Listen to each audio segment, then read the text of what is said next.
गजाननपद्मार्कं गजाननमहर्निशम् अनेकदन्तं भक्तानां एकदन्तमुपास्महे। परम पूज्य सद्गुरु श्री रणछोड़दास जी भगवान की जय। पुष्करराज महाराज की जय।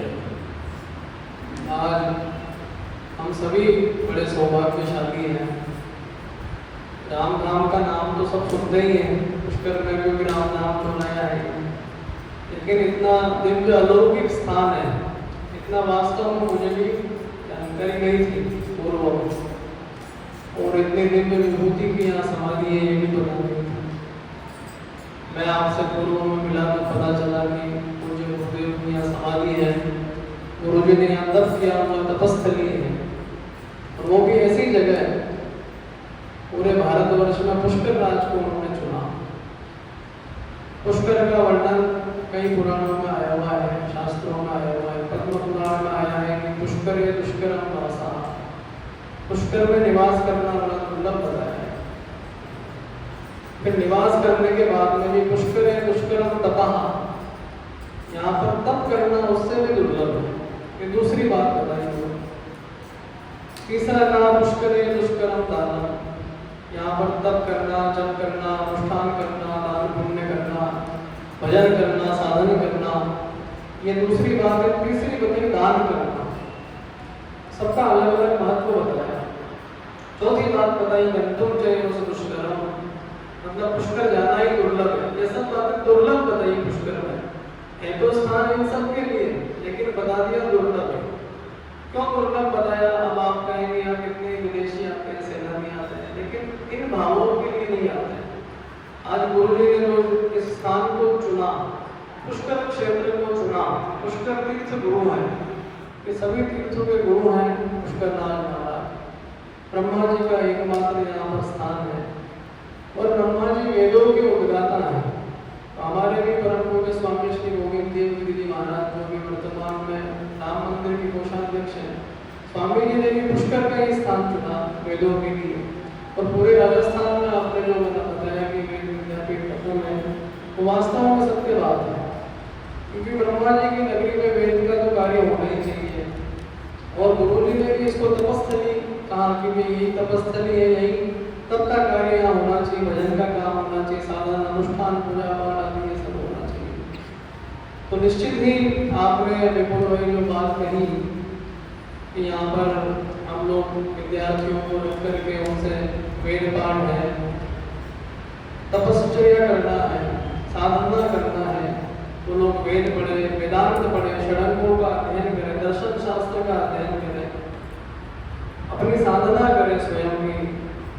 जिस लक्ष्य को पाना है, हम सबका एक ही लक्ष्य होता है कि उस परम तत्व को हमें पाना है, उस तक हम सब लोग पहुँचे और अनुष्ठान आदि भी करें उसके लिए, तभी हम उस तक पहुँच पाएंगे।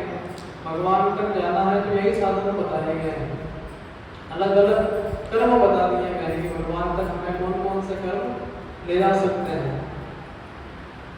और सबसे बड़ा तो भजन को बता दिया।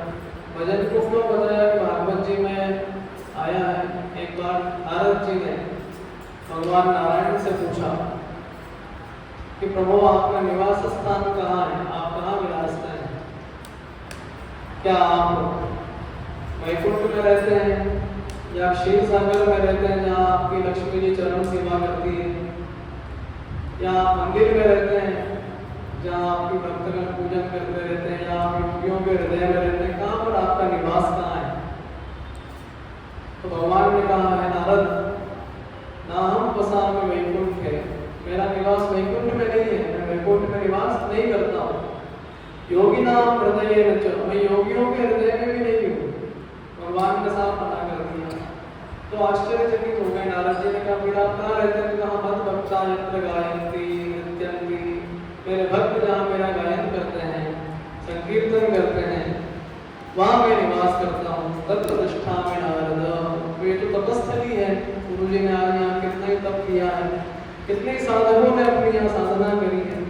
पुष्कर में भी तपश्चर्या की स्थली है। आज यहाँ देखेंगे आप कितनी नाग पहाड़ी में ऐसे ऐसे सिद्ध ऋषि मुनि बैठे हैं जो अदृश्य शक्तियाँ हैं, जो हमें दिखती नहीं है लेकिन वास्तव में है यहाँ। विश्वामित्र गुफा, अगस्त्य गुफा, महादेव गुफा, ये सब तपस्थलियाँ हैं, तप करने की ही जगह है। और यहाँ पर एक बार हम लोग एक कर्म करेंगे तो उसका 100 गुना फल मिलेगा। हमने एक बार राम का नाम लिया तो 100 बार एक माला हो गई हमारी पूरी। और कोई बुरा कर्म करेंगे, दुष्कर्म करेंगे, पाप कर्म करेंगे तो वो भी उसका भी 100 गुना फल मिलेगा। तो इस क्षेत्र का बड़ा महत्व है पुष्कर राज का। तो वास्तव में यहाँ ये सब कार्य आपके द्वारा हो रहा है, इस ट्रस्ट के द्वारा हो रहा है। ये बहुत बड़ी बात है। आज कलयुग में ये सब कार्य होना, भगवान का भजन होना, इतने विद्यार्थियों का भी आप लोग के पोषण यहाँ करेंगे, कुछ छात्रवृत्ति का भी आप मिलेगा, बहुत बड़ी बात है। ये कार्य होना ही चाहिए। इसी से हमारे सनातन संस्कृति की रक्षा होगी। और भक्ति माता जो है, भक्ति माता का जो उत्पन्न वो हुई, तो भागवत जी के महात्म्य में आया है कि उनकी जो उत्पत्ति कही गई वो कही है उत्पन्न द्रविड़े सा, द्रविड़ देश से उनकी उत्पत्ति है भक्ति की। भक्ति के दो पुत्र बताए, ज्ञान और वैराग्य। उत्पन्न द्रविड़े सा प्रत्येक कर्नाटक गता, वो कर्नाटक में जाकर के भक्ति की वृत्ति हुई। क्वचित क्वचित महाराष्ट्र, कुछ कुछ जगह महाराष्ट्र में भक्ति रही और गुर्जर जीर्णता करा, गुजरात में आके भक्ति जीर्ण हो गई, वृद्ध हो गई। लेकिन भक्ति को वापस नवीन रूप कहाँ मिला? तो ये बहुत बड़ी कथा है भागवत में। वृंदावन पुनः प्राप्त नवीने वसुरूपिणी, जब वृंदावन में भक्ति गई, उनके दोनों पुत्र हैं वो भी वृद्ध हो गए। ऐसी भागवत जी में बड़ी कथा आती है। तो आप सब गुजरात के निवासी हैं, वापस से इसको नवीन रूप दे रहे हैं, बहुत बड़ी बात है ये, और ये होना ही चाहिए। आज गुजरात जो है वो, मैं तो स्वयं रहा सूरत में 10 वर्ष रहा, मेरा वापस यहाँ आने की इच्छा नहीं हुई। तो मैंने कहा वापस यहाँ नहीं जाना, ऐसे जाना है लेकिन रहने के लिए बहुत अच्छा धार्मिक स्थल है। और कितनी तो नदियाँ हैं उसमें, कितने सिद्धाश्रम है, तपस्थलियाँ हैं, भगवान के भी निवास है। द्वारकापुरी आ गई, सौराष्ट्र आ गया, सोमनाथ आ गया। तो भक्ति की जो बात चल रही थी, वृंदावन पुनः प्राप्य, तो वैसे ही भक्ति की आप यहाँ पर स्थापना करना चाहते हैं। ये बहुत बड़ी बात है आपके संस्था के द्वारा, ट्रस्ट के द्वारा। हम सब भी बड़े सौभाग्यशाली हैं कि आज जो गुरु जी के सानिध्य में, उनके आशीर्वाद से यहाँ पर हमें वेद मंत्र पाठ करने का सौभाग्य प्राप्त हुआ। वेद मंत्रों से बढ़कर कुछ नहीं है। भगवान में महाभारत का प्रसंग है, भगवान ने कहा कि देवाधीनम जगत सर्वम, ये जो संपूर्ण जगत है वो देवताओं के अधीन है, भगवान कृष्ण ने कहा। लेकिन वो देवता किसके अधीन है? तो मंत्राधीनम तो देवतम, ये देवता मंत्रों के अधीन है। लेकिन वो मंत्र किसके अधीन है? तो कहते हैं मंत्र ब्राह्मणाधीना, वो मंत्र ब्राह्मणों के अधीन है।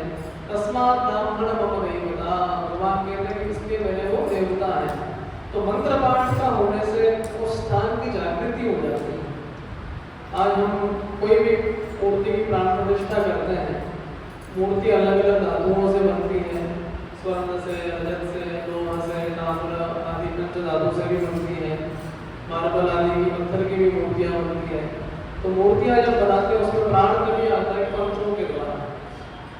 तो मंत्र जागृत जब होता है, मंत्र पाठ जब होता है, तब वो स्थान जागृत हो जाता है। उस स्थान की जो महत्ता है वो और अधिक बढ़ जाती है। उस स्थान में एक अलग ही पॉजिटिविटी, अच्छी ऊर्जाएं वहाँ पर आने लगती हैं, नेगेटिविटी सब बाहर चली जाती है, नकारात्मकताएं दूर चली जाती है, जो अशुभ विचार है वो भी दूर भागते हैं, बुरी शक्तियाँ, बुरी दृष्टि वो सब चले जाते हैं। शुभ विचारों का आदान प्रदान होता है, शुभ बातों का आदान प्रदान होता है, और भगवत कृपा भी बनी रहती है। वेद को, जो वेद को साक्षात भगवान का स्वरूप बनाया गया है। वेदो नारायण साक्षात, वेद साक्षात भगवान नारायण का स्वरूप है। आज इतनी सारी वेद मूर्तियाँ आपके सामने मिला, जिनको भी वेद कंठस्थ है, वेद मंत्र इन्होंने अभी कंठस्थ मंत्र बोले। इनको अभी यहाँ विद्यापीठ में हमारे चलता लगभग 700 छात्र हैं, 7 वर्ष और 12 वर्ष का पाठ्यक्रम चलता है। शुक्ल यजुर्वेद माध्यमिक शाखा का अध्ययन कराया जाता है। फिर ये संपूर्ण भारत में विश्व में जाकर के अपने सनातन प्रसार करते हैं। वेदों की अनेकों शाखाएं थी, लगभग शताधिक शाखाएं थी, आज सभी लोग अभी केवल 8-9 शाखाएं बची हैं, वो चल रही है। बिल्कुल हम सबका ये कर्तव्य है कि इस संस्कृति को जीवित रखना, उसका पुनः प्रचार प्रसार हो जाए और पूज्य गुरु जी के आशीर्वाद से निश्चित ये कार्य और अच्छा और दुगनी गति से ये कार्य होगा। गुरु जी का आशीर्वाद हम सब पर बने रहे। मैं आप सभी संस्था के सभी सदस्यों के लिए हम लोग कुछ मंत्र आशीर्वाद की पठन करेंगे। यहाँ पर आप सभी स्वस्थ रहें, आप सबका आरोग्य उत्तम रहे, गुरु जी में आपकी प्रीति दिनों दिन बढ़ती जा रही है, गुरु जी का आशीर्वाद भी आपको प्राप्त होता रहे। उसके लिए मैं 2 मंत्र बोल करके अपनी वाणी को विराम दूंगा। हरि ओम चक्षुर्देवाय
सदस्यों का आभार व्यक्त करता हूँ।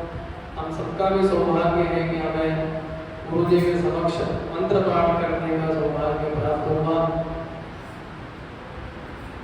परम पूज्य सद्गुरुदेव भगवान की जय।